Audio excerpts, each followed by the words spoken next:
कश्मीर में बीजेपी से नाराजगी एनसी के वोट में बदली।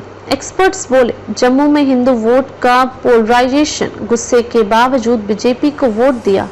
विधानसभा चुनाव के नतीजे क्लियर मैसेज हैं। जम्मू कश्मीर के लोगों ने आर्टिकल 370 खत्म करने के दिल्ली के फैसले को मंजूर नहीं किया है। अब जम्मू कश्मीर को एलजी और उनके 4 सलाहकार नहीं बल्कि विधानसभा के 90 मेंबर चलाएंगे और उमर अब्दुल्ला इस विधानसभा के मुखिया होंगे। नेशनल कॉन्फ्रेंस एनसी के प्रेसिडेंट फारूक अब्दुल्ला ने साफ कर दिया है कि आर्टिकल 370 जम्मू कश्मीर में मुद्दा था और आगे भी रहेगा। नेशनल कॉन्फ्रेंस जम्मू कश्मीर विधानसभा चुनाव में 42 सीटें जीतकर सबसे बड़ी पार्टी बनी है। सहयोगी पार्टी कांग्रेस को 6 सीटें मिली है।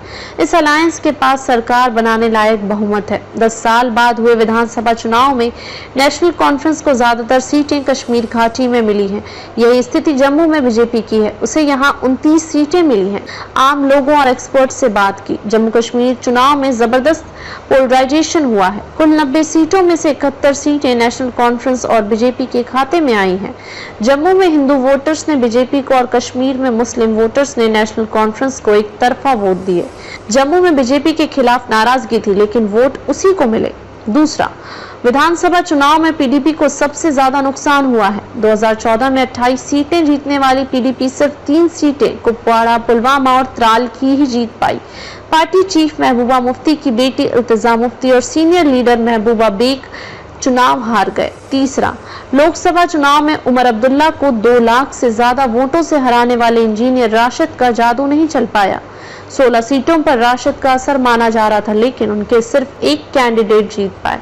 ये जीत लंगेट सीट पर मिली, जहां से राशिद के भाई खुर्शीद अहमद शेख जीते थे। चौथा, आम आदमी पार्टी को पहली बार जम्मू कश्मीर में जीत मिली है। जम्मू की डोडा सीट से पार्टी के महराज मलिक जीते हैं। माना जा रहा था कि सीट पर गुलाम नबी आजाद की पार्टी डीपीएपी के कैंडिडेट अब्दुल मजीद वानी चुनौती दे सकते हैं। आजाद की पार्टी का एक भी कैंडिडेट चुनाव नहीं जीत सका।